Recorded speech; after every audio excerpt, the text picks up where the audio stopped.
Bonjour à tous et bienvenue dans une nouvelle vidéo. Alors dans cette vidéo, je vais vous donner 10 idées à faire pendant le confinement. Je sais qu'on est déjà à la fin de la 3e semaine, que le temps passe plus ou moins vite pour certains. La première chose, qui pour moi a été le début de tout. Ce que j'ai fait en fait, c'est que j'ai rangé absolument toute la maison. Je parle pas du ménage, je parle vraiment de gros rangements. Donc ce que j'ai fait en fait, c'est que pièce par pièce, j'ai tout rangé, tout trié, jeté ce qu'il y avait besoin, tout réorganisé. Ça fait un bien fou parce que personnellement, quand ma maison est propre et rangée, je me sens beaucoup plus ordonnée dans ma vie, dans ma tête. Je sens que je peux avancer, faire des choses beaucoup plus... voilà. Donc du coup...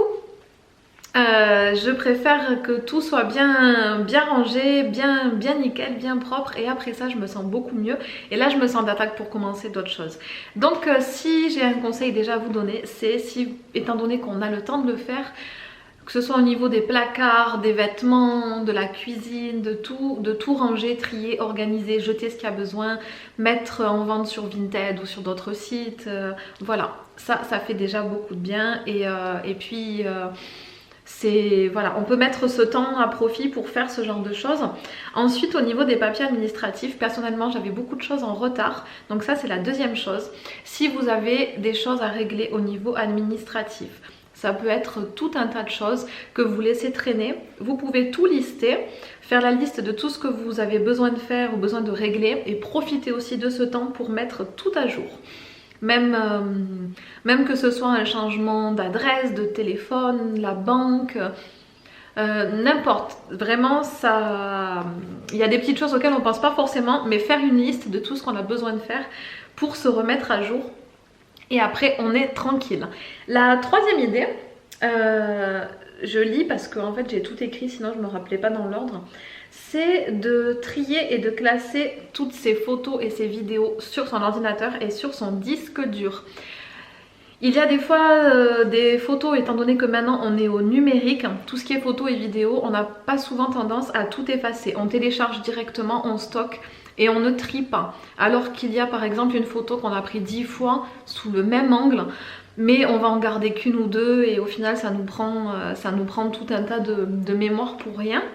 Donc ça peut être une idée aussi de faire le tri dans les photos et les vidéos pour se réorganiser, pour effacer certaines données. Et du coup voilà, c'était la troisième idée. La quatrième idée, c'est ce que j'ai fait aussi un petit peu, c'est de reprendre contact avec des personnes de la famille ou des amis ou des anciens collègues, des personnes qui ont compté pour nous, qu'on a envie, bien sûr, c'est pas n'importe qui, mais de profiter de ce temps aussi pour prendre des nouvelles et appeler des gens auxquels on n'a pas forcément le temps de consacrer quand on a une vie chargée avec la vie de famille, les activités, le travail. Donc du coup de profiter aussi de ce temps-là pour prendre contact et puis essayer de passer un peu de temps au téléphone certes, mais c'est déjà mieux que rien. Et puis de pouvoir éventuellement organiser des événements, des repas ou des choses quand le déconfinement sera autorisé et quand, enfin pas juste le déconfinement, mais quand toute cette crise sera passée. La cinquième chose, c'est faire un bullet journal. Alors un bullet journal c'était à la mode il y a 1 an. Je sais pas si c'est toujours complètement à la mode ou pas. Pour ma part je l'ai fait. Quand ça a commencé à être à la mode, je l'ai fait et je l'ai continué.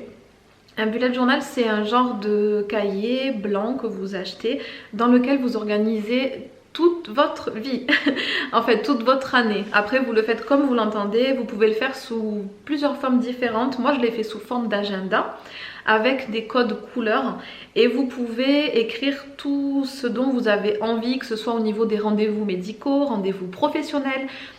Si vous avez des choses à noter au niveau de votre humeur, au niveau de l'alimentation, du sport, vous notez vraiment ce que vous avez envie pour essayer de vous organiser au mieux. Moi ça m'aide énormément, ça me permet de savoir où j'en suis, que ce soit au niveau de mes rendez-vous médicaux, au niveau de ma routine de sport, de mon alimentation, de plein de choses, ça m'aide beaucoup. Mais Ça prend du temps. Alors ce que j'aime bien, c'est que je le fais des fois le soir devant un film ou devant la télé. Vous le faites vous-même, c'est-à-dire qu'un bullet journal n'est pas acheté tout prêt. Donc vous le construisez tout seul avec des cases, avec des stickers, avec des couleurs. Ça prend du temps mais c'est super sympa et ça permet de façon plus ludique de s'organiser et ça donne envie, il faut que ce soit quelque chose qui donne envie de regarder, pas quelque chose de trop classique ou de voilà, il faut que ce soit quelque chose qui vous donne envie de lire et de regarder régulièrement. Donc ça c'était la sixième idée, non la cinquième.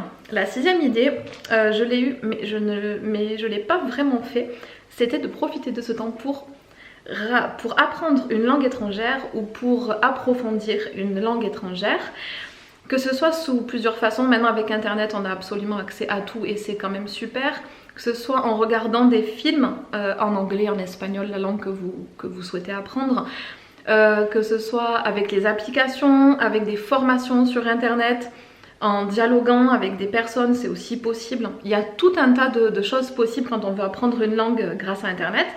Et du coup, moi j'ai commencé Bon, j'ai regardé 3 films. Est-ce que ça compte ou pas? J'ai regardé 3 films en anglais et puis je me suis arrêtée là malheureusement.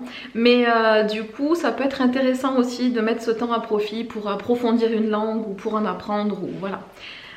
C'était la sixième idée. La septième idée, alors c'est de, soit si vous avez un jardin, de s'occuper de votre jardin parce que c'est la bonne saison, donc ça tombe bien, ou alors de planter des herbes aromatiques ou de semer des graines. Alors moi ce que j'ai fait, c'est que je n'ai pas de jardin mais j'ai quand même un extérieur.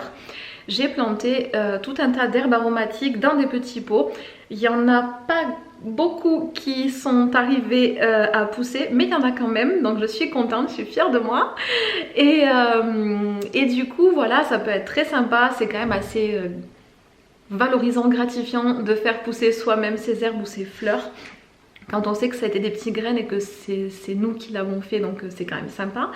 Et du coup j'ai profité de ce temps-là pour, voilà, pour faire ça. Et puis pour ceux qui ont un jardin, ben, ça peut être cool aussi de s'occuper du jardin et puis de faire des choses qu'on n'a pas forcément le temps ou l'envie de faire d'habitude quand on est plus fatigué. Ensuite, la huitième idée, c'était de faire le point sur son hygiène de vie.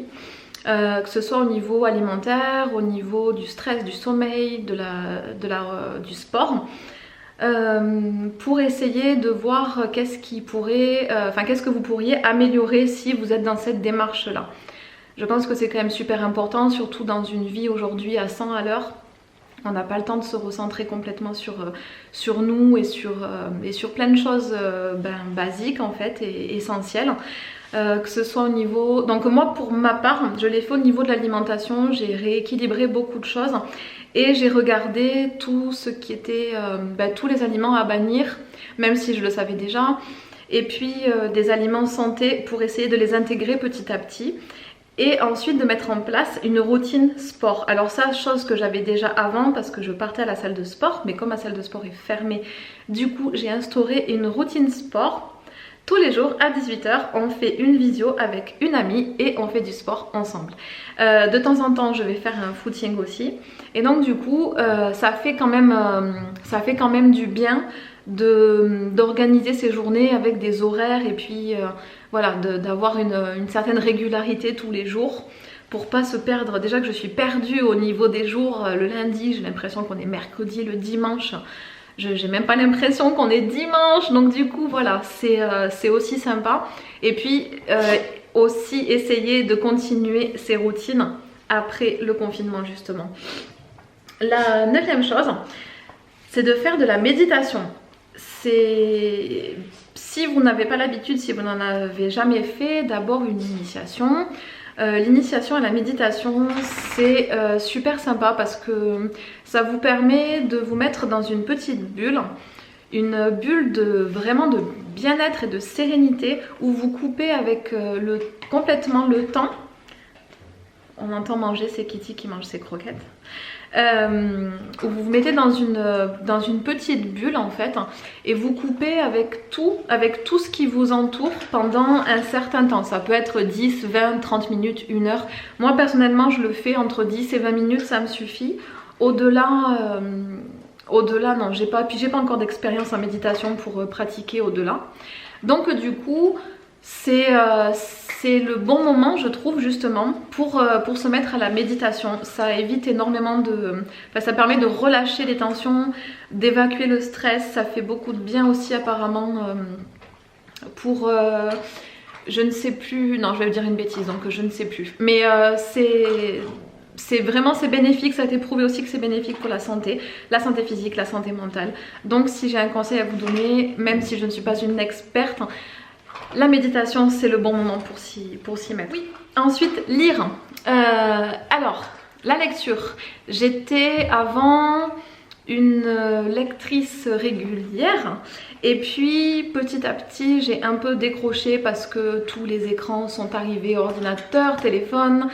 Et du coup, il est vrai qu'au profit des écrans, j'ai un peu abandonné la lecture, chose qui n'est pas bien du tout, qui ne remplace absolument pas les livres d'ailleurs, mais j'ai fait comme sûrement beaucoup d'autres personnes. Je m'y remets depuis quelques temps.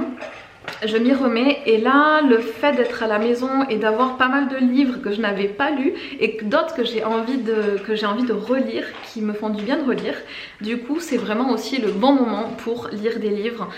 Si vous n'en avez pas, je suis pas sûre que ce soit le bon moment de commander aussi, parce que par rapport à la poste, aux facteurs et toute la prise de risque qu'ils prennent, je ne pense pas que ce soit la meilleure idée.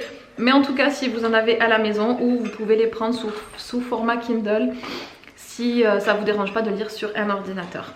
Voilà, donc c'était les 10 conseils, 10 choses à faire pendant le confinement. Il y en a évidemment plein d'autres. Il y en a d'autres que je fais, que je vous ferai d'ailleurs une autre vidéo pour vous dire tout ce que j'ai pu faire pendant le confinement. En tout cas, j'espère que cette vidéo vous a plu. Si c'est le cas, n'oubliez pas de vous abonner, de mettre un like et d'activer la petite cloche pour de prochaines vidéos. Ciao!